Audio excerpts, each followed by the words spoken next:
But let's get into another review of the Oval. So, Max is in the bedroom, the presidential bedroom, and he's looking at that bloody stain on the carpet.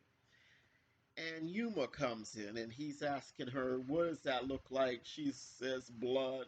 He asks her, "How old does it look?" She's like, 1 or 2 days.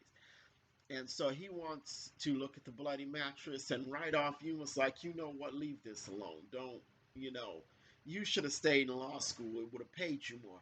But she eventually helps him lift up the mattress, and of course, they see that bloody stain on the mattress.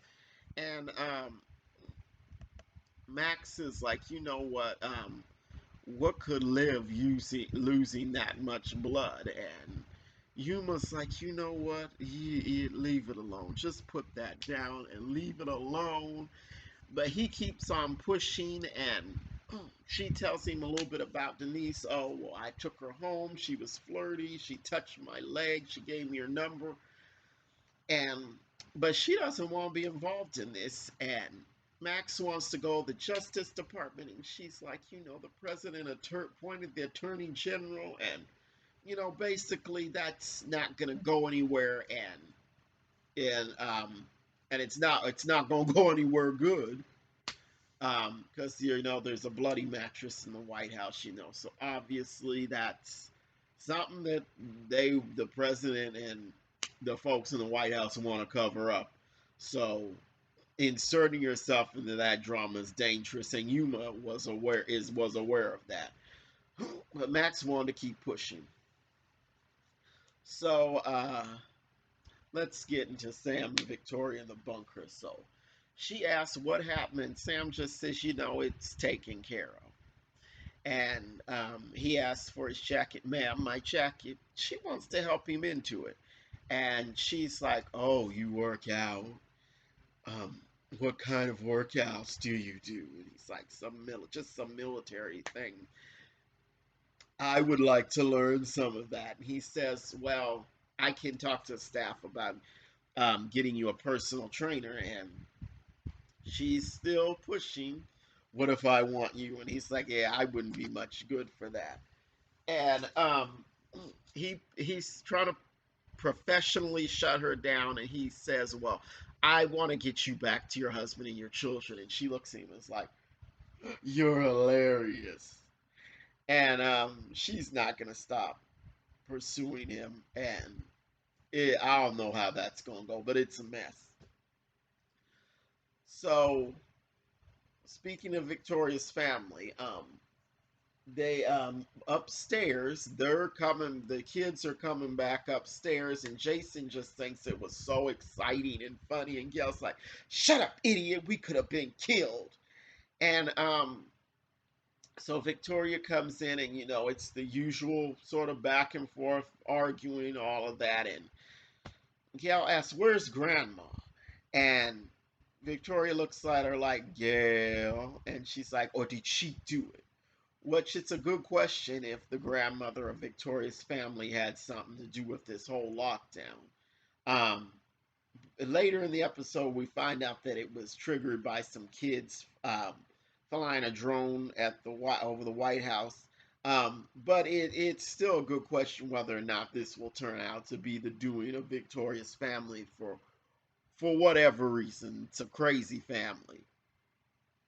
And pretty much after that little bit of bickering, everybody, the kids in Victoria, they leave. And Hunter's like, "I don't think anybody likes me." And Kyle's like, "I like you, sir." And I'm like, "Of course you like him, Kyle, because you're a sleaze. You just want to sleep with me." So in the bedroom, Victoria chastises Hunter over the mattress, and he tells her, "Oh, it's not that much blood. Just stick with what you were going to say and say it was you."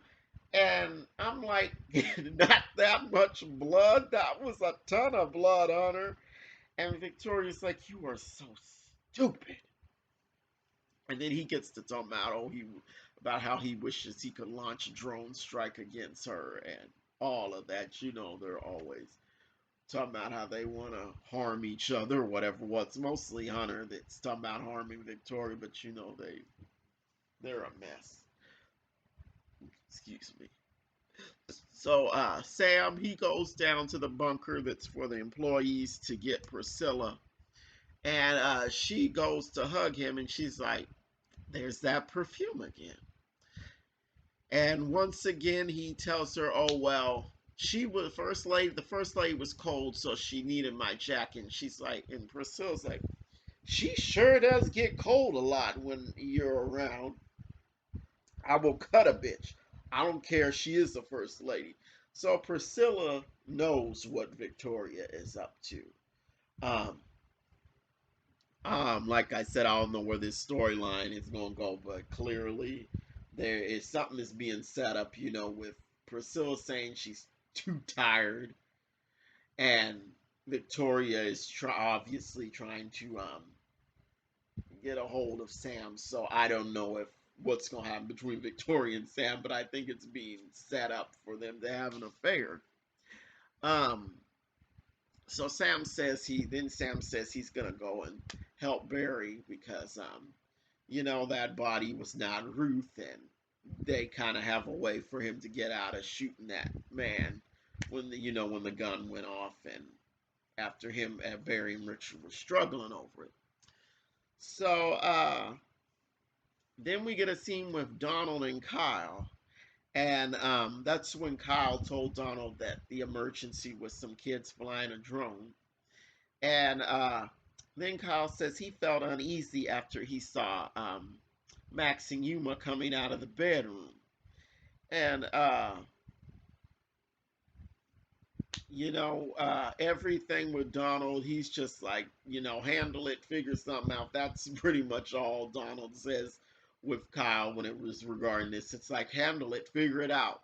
All of that. And Kyle, okay, let me look at my. And then Kyle he says about Hunter, well, I used to think he was cute, but dumb is such a turnoff. And then Kyle asks if Lily is there yet, and Donald's like, no, she's on her way. And then Kyle's like, this is a time I wish I could have a drink. And Donald just shoos him away like, bye, Kyle, goodbye. And so let's get over to the pharmacy. So Sharon gives Nancy a call and asks about Richard, and Nancy's like not really wanting to talk to her. You could tell she was annoyed with her, visibly annoyed, like, oh, yeah, he's all right. Um, and then she asks her, were you concerned about Barry? And Sharon's like, yeah. And Nancy's like, then why were you having sex with Kareem? And there's really nothing that Sharon can say, no excuse she can give. And it tells her, she said, I told you to be strong. And then the nurse brings Richard back in the room. Nancy just basically hangs up on Sharon, bye. And Richard says he's going to be released. And, he says Sharon saved his life because, she's a medical student, and the doctors or paramedics, whoever said he wouldn't have it was good that she was there to help him out. So that's something good that Sharon did. She saved Richard's life. So Gail and Jason. So she walks up in Jason's room and she's looking for the Wi-Fi password. She's like, "Wake up, perv!" And then he's like, "I'm using the password," and she just is like, more than one person can be on there. So she just grabs his computer and she's just like, "I'm gonna do what I want." And she leaves with it, and he's throwing a pillow at the door. "Bring it back!" And he's just so creepy. So she goes on and she looks up some information about Leon or Picky, and she finds an article about that, and then she goes on and finds a website for a lawyer, and she emails him about emancipating. And so I'm pretty sure this lawyer is just going to end up dead or something if he gets for getting dragged into all this presidential mess. Because, getting dragged in with this first family leads to nothing good. So, where do we end up from here? Sorry, let me scroll through my notes. So Max is and Yuma, they're in like the control room, and Max is telling Sam about the mattress, and she's trying to get him to like, ixnay, don't be talking about this. She's trying to stop him, and he's talking about, and Max is, concerned about this mattress, but he doesn't get anything out about it being bloody. So Sam is just like, well, don't worry about their personal stuff. So he leaves. And so now we get this scene with Hunter and Kyle. And Hunter asks, have you ever shot any? He asks Kyle, have you ever shot anybody? How does it feel to kill somebody? And Kyle decides to be smart and is like, you tell me. And Hunter goes off and he calls Kyle a disposable little shitbird. And I've never heard that insult before. I'm like, what is a shitbird? And anyway, uh, Kyle, he ends up telling Hunter that he thinks the agents noticed the mattress, and Hunter just goes off, and he is so angry, and he was trying real hard to be tough with Kyle, and Kyle gets ready to leave, and he's like, "Did I say you were dismissed?" And and then he dismisses Kyle. Hunter was trying way too hard to be tough and authoritative because Hunter's not really that tough because, it took him a few episodes to get to get stable again after seeing, Denise with her head cut off. I mean, not that such a sight shouldn't freak anybody out, but Hunter was like, you know, he was like totally neutralized by that, and I don't think Hunter is as tough as he um, pretends to be. So, where do we go next? Okay, so Sam goes over to the pharmacy and he's trying to find out if Kareem is going to drop the charges. And Sharon's like, no, he's not going to do that. He's really angry. I've already talked about him about doing that. He's not going to do it. And so he tells her, you know what, when will he be back and all of that. And so Sam is still determined to get him to drop the charges. So we'll see what happens with that. Uh, so back to Max. So Max was in the video server room, and Kyle was like, "Well, what were you doing in there looking at those tapes? Are you a spy? Are you spying?" And Max is just unbothered by Kyle. He's not afraid of him. He tells him, "You know what? I know something happened to Denise." Um, and Kyle's like, this is not where you want to go. You don't want to go down this road. You do not want to do this. But like I said, Max is not afraid of Kyle. And for the time being, it looks like Max is determined to keep going down this road. And mostly, I think he's doing it to expose Kyle. Kyle. He's doing it to expose him. Because, Kyle got his job, and Max was not pleased with that. So Victoria, she comes in the kitchen where Priscilla is, and Priscilla offers to make her some tea.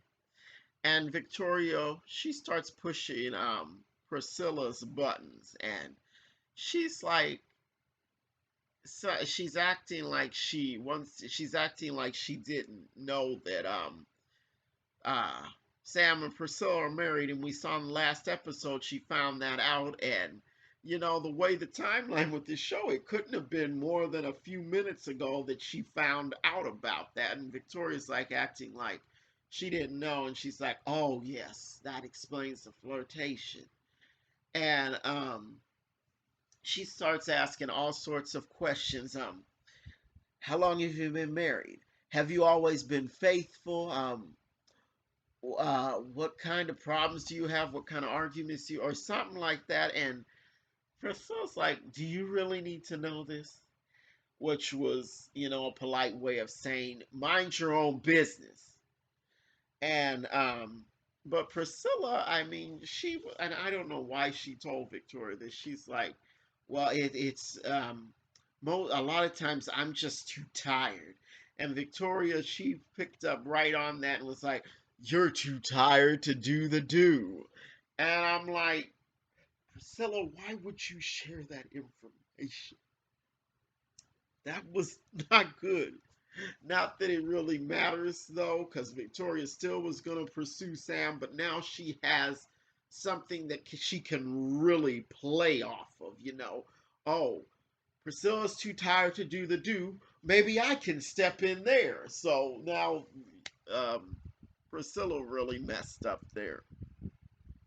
So Victoria, let's see, we get to Victoria and Kyle. Kyle is having that mattress removed. He's saying Hunter wants it gone, and Victoria's like, "Leave it alone. Get your skinny ass out of here."